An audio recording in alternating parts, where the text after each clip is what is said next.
What's going on, guys? I have a first place Yubel deck profile for y'all today.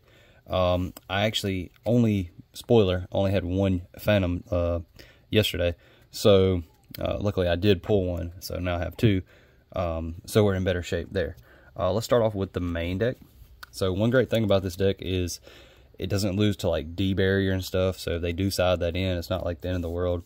So let's get the two bricks out of the way. We'll go with Yubel and Terra Incarnate. But now with Phantom, they're not so much of bricks anymore in the hand because you can actually do stuff with them if your plays get stopped. 3 Samsara. Sorry about the glare. I'm doing this in a different location. 3 Spirit. Self-explanatory. I mean, these cards are broken. 3 Squirmer. Broken. 3 Throne. Broken. 3 Nightmare Pain. Again, broken. I actually did a really cool play where all I had was a normal summon, like a hand trap, make Typhon, pop it with this, get Spirit. Next turn, they didn't deal with this, they just went to battle. And yeah, so that's it for the Yubel engine. So Yubel engine is 9, 12, 15, like 17 cards. So it's just an engine. When you start thinking of it as an engine and not a Yubel deck, you can realize how good the deck actually is. A lot of people are just so used to Yubel being kind of mid or just bad in general. For our Beckoning Beast engine, this and this, I will probably bump this up to 3 because having this enables some crazy combos and follow-up and resource management. You just get free discards, free bringing stuff back. It's just good. And then I'll go ahead and pair it with the Unchained package. So this is never really a brick in this deck. This can be a brick sometimes, but a lot of times your worst case scenario is to go into an Unchained play, and that's still pretty good. And you can even end on Appaloosa with the Spirit Gates. For our hand trap lineup, we're going to play 3 Ash, 3 Valor, 3 Imperm. I think these are the 3 best hand traps of the format. Nibiru is arguably one of them, and I may start playing Nibiru, especially in this deck, because a big old token, if they don't get it off the field, a lot of times you can just get a Yubel on the field and attack it. You know, because you can get Yubel so easy now. Like, you can get a Yubel name, so you can steal some games. For more non-engine, we're going to play 3 Super Poly. I'm cutting this. I'm cutting Super Poly all the way out. I know we have a really good monster board wipe, but I think the one time I could even use it, I'm pretty sure I forgot about it.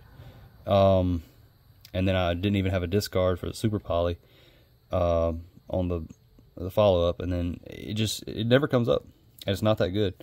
This is a combo deck now, not a Super Poly deck. When it first came out, yeah, you know, that was kind of the win con, but now it's not. So 2 talents. You could make this more hand traps. You can make all this hand traps and probably be fine, but talents does more sometimes. And we're going to go with Terraforming and 1 for 1. That's another thing. When you're playing 1 for 1, you should really play more hand traps. So I'm probably going to sub this for Nib or Ogre. We'll see. All right, let's get into the extra deck. Like I said, this will all be changing, but this is still a good list. If you really like the Super Poly build, and you don't have the Phantom, I think that is the right build. Starting off, we're going to go with 1 Phantom. I mean, it's a Contact Fusion. Again, I would play 2 of these if you could. 1 Eternal Favorite. Like I said, it never comes up. If you're going to play this, you need to play the Trap and Super Poly, I think. Mud Dragon. And Garura. That's it for our fusions. Let's go into our Unchained package. Soul of Rage, Soul of Yama, Soul of Anguish. Oh my gosh. This card goes into this. It's crazy. So this is basically your Unchained package. This is your honorary Unchained monster. It's great. Alright, for the others. The others don't come up as much. Muckracker is pretty pivotal to your combo now, though. So this does come up. Griffin. Like, this is like your inboard sometimes, and they just cannot do anything about it.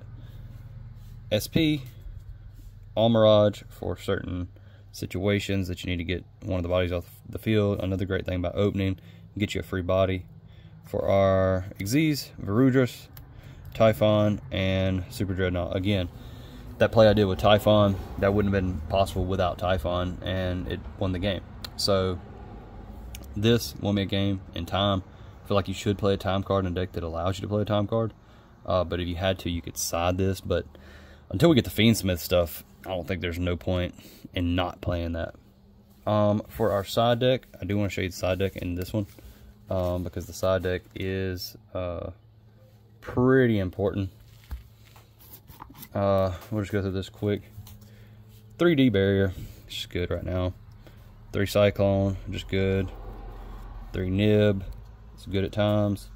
Skill Drain, and Droplet. And here's my other Phantom. I'm gonna fix my deck after this video. But yeah, this deck is this is what it needs. This is the best counters to the deck. Like Tempai is a pretty good deck against this deck. But we have, like, if we go full combo, like they don't have hand traps, then we get a pretty good board without Dimensional Barrier. But you just want that added assurance. Cyclone, we don't want some stupid Floodgate, Tikaboo or something. Nib, it's just generically good against a lot of decks. Skill Drain, we can play it. They can't SP away the Nightmare Pain. They can't Chaos Angel the Nightmare Pain. It's just good. And it shuts down a lot of decks. So they have to attack. We just win. Droplets for sending Skill Drain, and it's a really good card in our deck because of Phantom now. We get free discards, basically. And plus you have opening and all that. So anyways, guys, that's it for the deck profile. Thanks for watching. Be sure to like and subscribe, and we'll see you on the next one.